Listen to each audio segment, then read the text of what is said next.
She told me I can't put my life on hold waiting for it to be over, while my mom was dying in the hospital room behind us. I just said okay and walked away. I'm Nalan, 34, been teaching chemistry at Lincoln High in Portland for almost 10 years now. Not exactly rolling in money, but I love what I do. My girlfriend Sienna, 32, and I have been together 3.5 years. She works in pharma sales, makes good money, drives a nice car, the whole deal. 8 months ago, my mom got diagnosed with stage IV pancreatic cancer. The doctors gave her maybe a year, probably less. She's all I've got. Dad left when I was 6, and it's been just us since. I became the man of the house at an age when I should have been playing with action figures. So when she got sick, there was no question. I took family leave from school, moved back into my childhood home to take care of her full time. Chemo appointments, medications, cooking meals she could actually keep down, sitting with her through the bad nights. Sienna said she understood, that she'd support me through it. The first couple months she'd come by after work sometimes. Bring takeout, sit with us, normal stuff. But around month 3, the visits got less frequent. She started being too busy with work. Our conversations got shorter. When I tried to talk about it, she'd say she was just stressed, that pharma sales is demanding. I believed her because I wanted to. And to be honest, I didn't have the energy to think about anything else rather than my mom. Last Tuesday night, I was at the hospital. Mom had taken a bad turn, fever, couldn't keep anything down. They admitted her for observation. I'd been there since 6 a.m. just sitting with her, watching her sleep, trying not to think about what the doctor had said earlier about making her comfortable. Around 11 p.m., I stepped out into the hallway to grab coffee from the vending machine. That's when Sienna showed up. I hadn't even told her we were at the hospital. I'd stopped texting her every update because she'd stopped really responding. "Hey," she said. She looked uncomfortable, wouldn't quite meet my eyes. Her hair was done, makeup perfect, like she'd prepared for this. "Hey, what are you doing here?" My voice came out flat. I was too tired for inflection. We need to talk." My stomach dropped. You know that feeling when you already know what's coming but your brain refuses to accept it, that.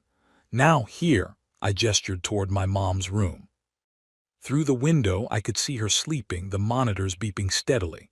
I've been trying to find the right time, but there never is one, so. She took a breath, like she was about to jump into cold water. "I can't do this anymore, Nalan. I can't put my life on hold waiting for it to be over."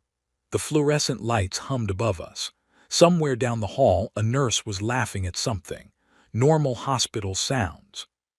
But those words hung in the air like smoke. Waiting for it to be over, my mom. She was talking about my mom dying like it was an inconvenient work project. Like she was delayed at the DMV instead of fighting for every breath. I just stared at her.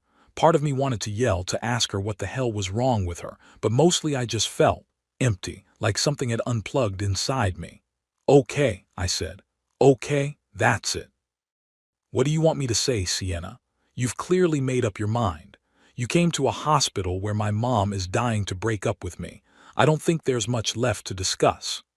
She looked like she wanted to say more, but I turned and walked back into Mom's room, sat back down in the chair next to her bed, deleted Sienna's number from my phone, blocked her on everything. The whole time Mom was sleeping, had no idea what just happened in the hallway. That was 4 days ago. I'm writing this from my mom's house at 2 a.m. because I can't sleep. The hospice nurse says it could be any day now. Hours, maybe. Sienna hasn't tried to contact me once. Not a text from a friend's phone, not an email, nothing. She just walked away, and that was it. I keep thinking I should feel something, anger, sadness, betrayal. But I'm just numb. Maybe I'm in shock. Maybe I've used up all my emotions on watching my mom fade away, and there's nothing left for this. The woman I thought I'd marry couldn't even pretend to care that my mom is dying. That tells me everything I need to know. Update 1. 3 weeks later. Sorry for the delay, guys. Had to get my phone screen fixed after I dropped it, then work has been insane trying to catch up on everything I missed. Thanks for all the messages. Mom passed away 2 Mondays ago, 6:47 a.m. I was holding her hand. It was peaceful, which is all I could have asked for. Funeral was that Friday. I was devastated, but somehow managed to push through the entire funeral process. But you know what's messed up? I kept half expecting Sienna to show up. Not because I wanted her there, but because it seemed like basic human decency, right? We were together 3.5 years. She knew my mom. We had dinners together. Mom taught her how to make her famous lasagna. They went shopping together. Nothing. No text. No flowers. Didn't show up to the funeral. Radio silence. My best friend Rashid was my rock through all of it. He filtered my phone for me, handled people I couldn't deal with, made sure I ate. Good dude. He kept saying, "Don't even think about her right now, man. Focus on your mom, focus on you." The funeral was small. Mom didn't have much family left, some cousins who flew in, a few old friends from her teaching days, my colleagues from school. It was nice. Sad as hell, but nice to be surrounded by the people who knew and loved her. After everyone left, the lawyer pulled me aside, said we needed to schedule a meeting to go over Mom's estate. I figured it would be the house and whatever she had in savings. Mom was a teacher too, lived modestly. I wasn't expecting much, and honestly, I didn't care. You can't put a price on the woman who raised you alone. The meeting was this past Monday. I showed up at the lawyer's office expecting to sign some papers, maybe get the deed to the house, find out she had like $50K in savings or something.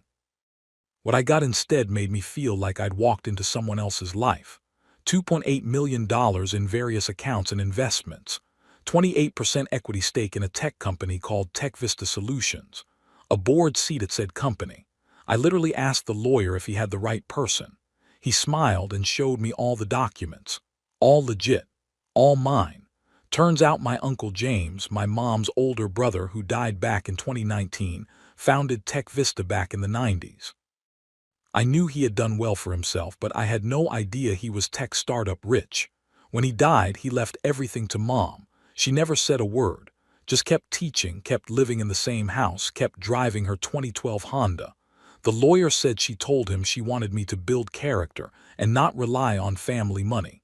She was going to tell me when I had my own family, apparently.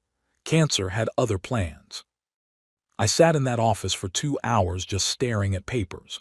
Rashid picked me up because I was too messed up to drive. We went to his place.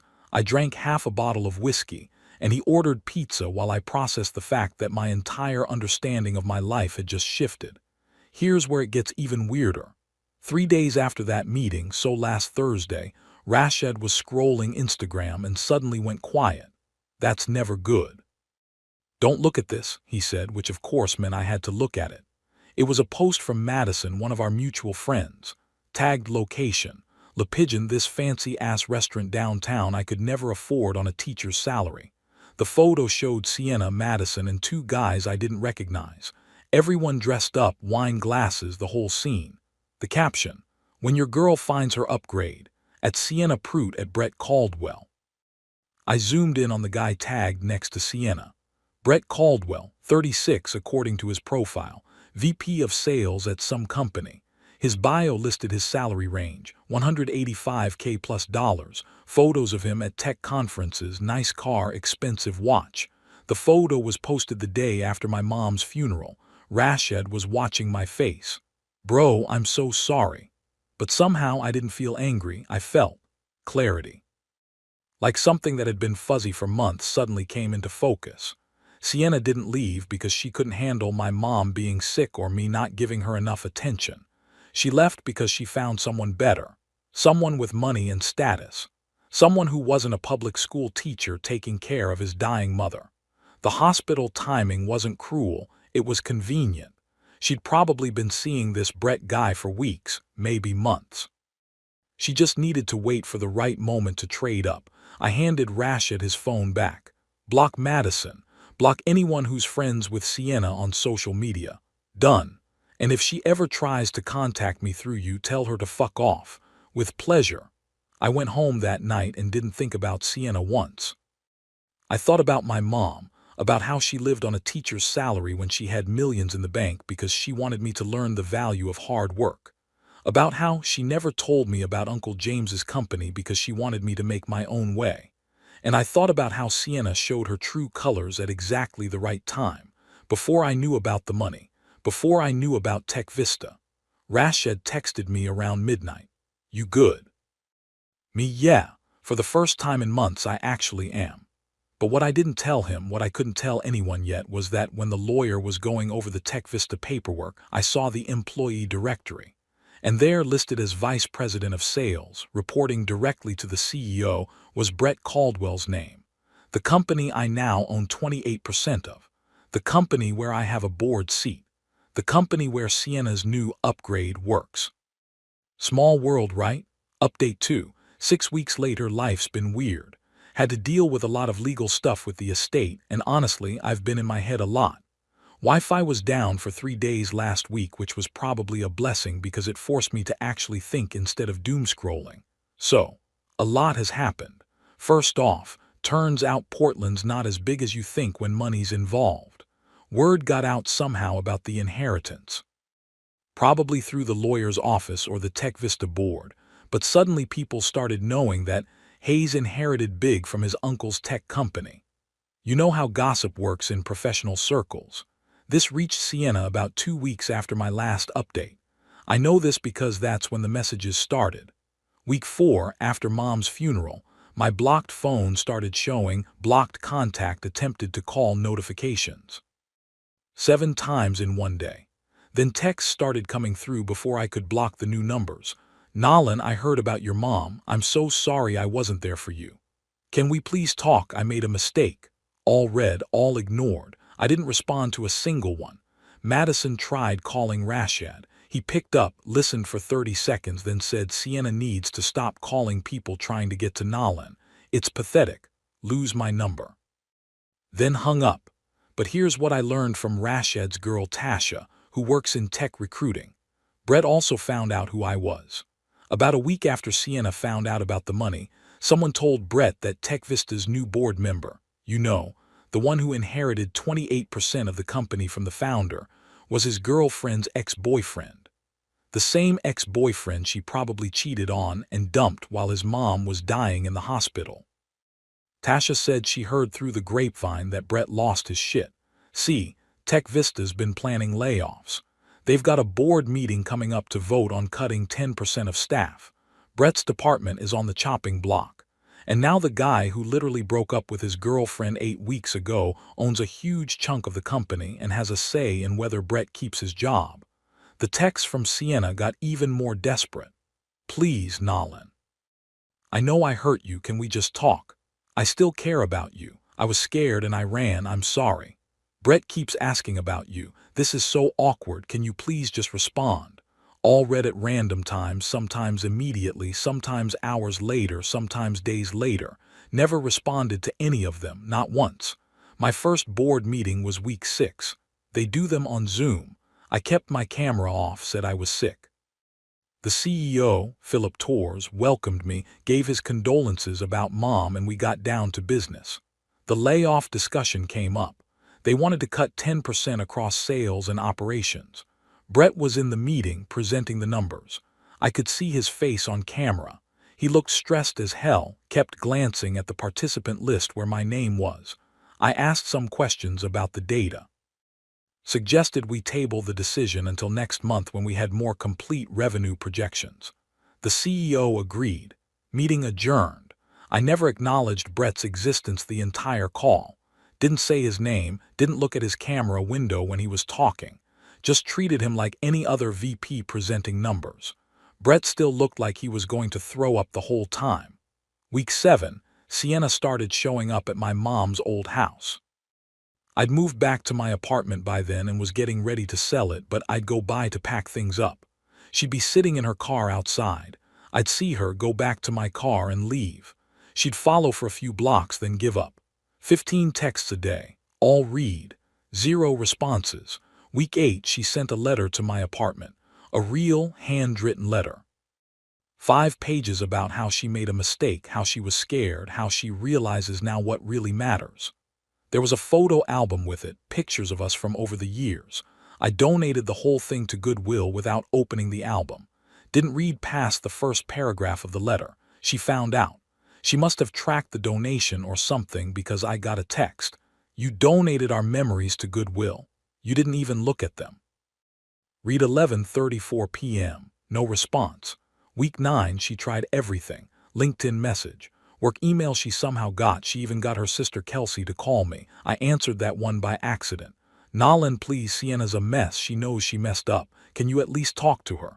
Kelsey, I'm sorry you're caught in the middle of this, but no, tell your sister to stop contacting me. She really loves you. She just got scared when your mom got sick and she broke up with me in a hospital hallway while my mom was dying and then was posting pictures with her new boyfriend the day after my mom's funeral.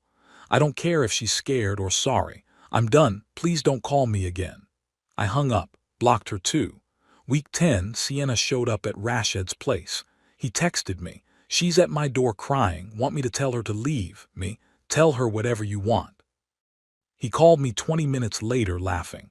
Bro, I told her you posted pics with Brett at a fancy restaurant the day after his mom's funeral. You don't get to cry on doorsteps now. She said that was just friends having dinner. I said friends. Madison's caption said you found your upgrade. She left. The Tech Vista board met again in week 8. The layoffs happened, 10% across the board. Brett survived, but barely. His department got cut the deepest. Then in week 10, something crazy happened. A client I'd connected Tech Vista with through my teaching network, a guy who runs educational software, signed an $8 million contract. Philip called me personally to thank me, said it secured the sales division's future. Brett's job was now safe because of me, because I made one call to a former colleague who needed exactly what Tech Vista sells. I didn't do it for Brett. I did it because it was good for the company my uncle built, but the irony wasn't lost on me. Brett and Sienna's relationship, though, from what Tasha heard, was deteriorating. Brett apparently told Sienna she was obsessed with her ex, and it was affecting his work stress. He started creating distance. The same word Sienna had used on me when I was caring for my dying mom. Last week, week 11, the messages finally stopped. Just nothing. After weeks of constant texts, calls, letters, showing up places, it all went quiet. I should feel relieved. And I do, kind of. But there's also this weird feeling that I can't quite name, like I'm waiting for the other shoe to drop. Rashid thinks she finally gave up. Tasha thinks Brett told her to knock it off. I don't know what to think. All I know is I read every single message she sent. Every text, every voicemail transcript, every email. I just never responded to any of them. And somehow, that silence feels like the most honest thing I've ever said to her. But I have a feeling this isn't over yet. You don't go from that level of desperate to radio silence without something happening. And knowing my luck lately, whatever that something is, it's going to be complicated. Final update, 14 weeks post-breakup, writing this from my new place. Sold mom's house last month, bought a condo downtown with the money. Don't need the memories in every room. I've been in therapy for about 6 weeks now, twice a week. It helps. Talking about mom, about growing up without a dad, about being the man of the house at 6 years old. About how I learned to handle everything alone and how that made me an easy target for someone like Sienna. Took a sabbatical from school for the rest of the year. The principal understood. I used some of the inheritance money to set up a scholarship fund in mom's name, $50K a year for students going into teaching. First award ceremony is next month. Mom would have loved that. I've been planning this trip to New Zealand. Mom always wanted to go but never had the chance. Now I do, and I'm going for both of us. Leaving tomorrow, actually. The Tech Vista board meeting in week 12 went well. We approved expansion into 2 new markets. I transitioned to more of an advisory role. Turns out I don't actually want to run a tech company. I just want to make sure Uncle James's legacy stays solid. Philip's a good CEO. He's got it handled. Brett got promoted.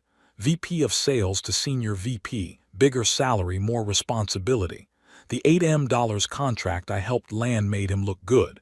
He sent me a thank you email after the board meeting, professional brief. I responded with glad to see the company growing. That was it. But here's what you actually want to know about. Week 13, I got a text from an unknown number. This is Brett. I need you to know I ended things with Sienna. This has nothing to do with you or the company. She's been hung up on you since we got together, and I need someone who's actually present. I thought you should know so there's no awkwardness at work. I stared at that message for a long time. He used her own words from the hospital. Actually present. The same thing she'd implied about me when she left, that I wasn't present because I was caring for my dying mother. Karma's got a weird sense of humor. I didn't respond, just blocked the number. The next day, I got a long text from Sienna's number. I almost blocked it immediately, but something made me read it. It was long, really long, about how she'd been doing a lot of thinking. How she realized she'd traded something real for something shiny and lost both. How she knew now that I was the right person all along, and she'd been too scared to see what really mattered when things got hard with Mom. How she'd made the biggest mistake of her life, walking away from me at the hospital. How watching Brett walk away from her using the same reasoning she'd used on me made her finally understand what she'd done. How she was so sorry, and even though she knew I'd never forgive her, she needed me to know that she understood now. That she'd been wrong. That she'd hurt the one person who actually loved her for who she was, not what she could do for him. I read it at 11:34 p.m. while packing for New Zealand. Read. Never responded, and I never will, because here's what I realized in therapy. Sienna's not sorry she left. She's sorry she left the wrong person. She's not sorry she chose money and status over love. She's sorry the money and status didn't work out. If Brett hadn't dumped her, I'd never have gotten that message. If the inheritance never happened, she'd still be posting pictures with him at expensive restaurants. Her apology isn't about hurting me. It's about losing her backup plan. Closure is for people who deserve answers. Sienna doesn't deserve mine. Quick note from Auckland, it's been about 6 weeks since that last update. I'm sitting in a cafe overlooking the harbor, just got back from bungee jumping off the Sky Tower. Mom would have loved this. She would have been terrified, but she would have done it anyway. That was her style. The scholarship got awarded last month. Rashid sent me pictures. 3 students all going into education. One of them is the daughter of a single mom, plans to teach chemistry. I cried when I read her essay. Sienna stopped trying to contact me around week 15. Heard through Tasha that she moved to Seattle for a new job. Fresh start, apparently. Good for her, I guess. I still read that last message sometimes. Not because I'm considering responding, I'm not. But because it reminds me of something important. She hurt me and I healed. She stayed hurt. That's not revenge, that's just consequence. Someone asked in my DMs if I ever felt bad about not responding to her apologies. Honestly, no. She wanted engagement, anger, forgiveness, conversation, anything. Something she could work with or work through. I gave her nothing, and that nothing was my answer. The most powerful word you can give someone sometimes is silence, not as punishment, but because you genuinely have nothing left to say to them. Anyway, I've got a flight to Iceland in the morning. Northern Lights are supposed to be incredible this time of year, adding one more place to the list Mom never got to see but I can see for both of us. To everyone who followed this whole mess, thanks for listening. Thanks for the support. Thanks for telling me I wasn't crazy when I needed to hear it. Life's weird. Sometimes the worst things lead to clarity you didn't know you needed. Sometimes the people who leave do you the biggest favor. Sometimes silence speaks louder than anything you could say. Sienna wanted an answer. I never gave her one. That was the answer. Peace out, guys. I'm going to go watch the sun set over the ocean and not think about any of this for a while.